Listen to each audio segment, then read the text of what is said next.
महाराष्ट्रात मराठी भाषेवरील वाद सतत वाढत आहेत। गेल्या काही दिवसांपासून मुंबईत मराठीचा मुद्दा ऐरणीवर आला असून हल्ली ही प्रकरणं वाढत आहेत। गेल्या महिनाभरापासून महाराष्ट्र मराठी विरुद्ध हिंदी असा भाषिक वाद पाहायला मिळत आहे। याच पार्श्वभूमीवर मराठी भाषेचा विषय चर्चेत असतानाच उत्तर प्रदेशातून एक व्हिडिओ समोर आला आहे। यामध्ये एका मराठी भाषिकाला मराठी नाही इथं भोजपुरी बोलायचं नाहीतर नोकरी जाईल असं सांगून धमकावण्यात आलं आहे।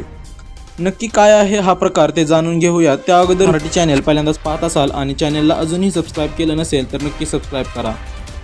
उत्तर प्रदेशातील एका धक्कादायक घटनेत एका स्थानिक दुकानात काम करणाऱ्या मराठी भाषिक सेल्समनवर भोजपुरीमध्ये बोलण्यासाठी दबाव आणण्यात आला आहे, अन्यथा त्याची नोकरी गमावण्याची धमकीही त्याला दिली आहे।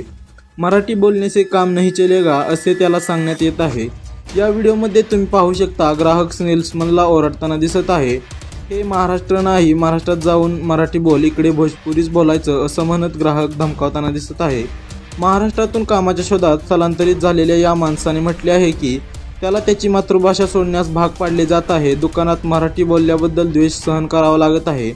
हे फक्त भाषेबद्दल नाही, ते आदराबद्दल आहे, ओळखीच्या अधिकाराबद्दल आहे। भारतासारख्या देशात जिथे विविध भाषा आपल्या लोकशाहीचा गाभा आहेत, यावेळी एखाद्याला प्रादेशिक बोली बोलण्यास भाग पाडणे त्या भावनेचे उल्लंघन असल्याचं त्यानं म्हटलंय।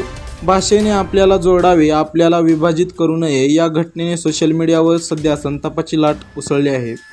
तुम्हाला याबद्दल काय वाटतंय ते कमेंट बॉक्समध्ये नक्की कळवा आणि चॅनलला सबस्क्राईब करायला मात्र विसरू नका।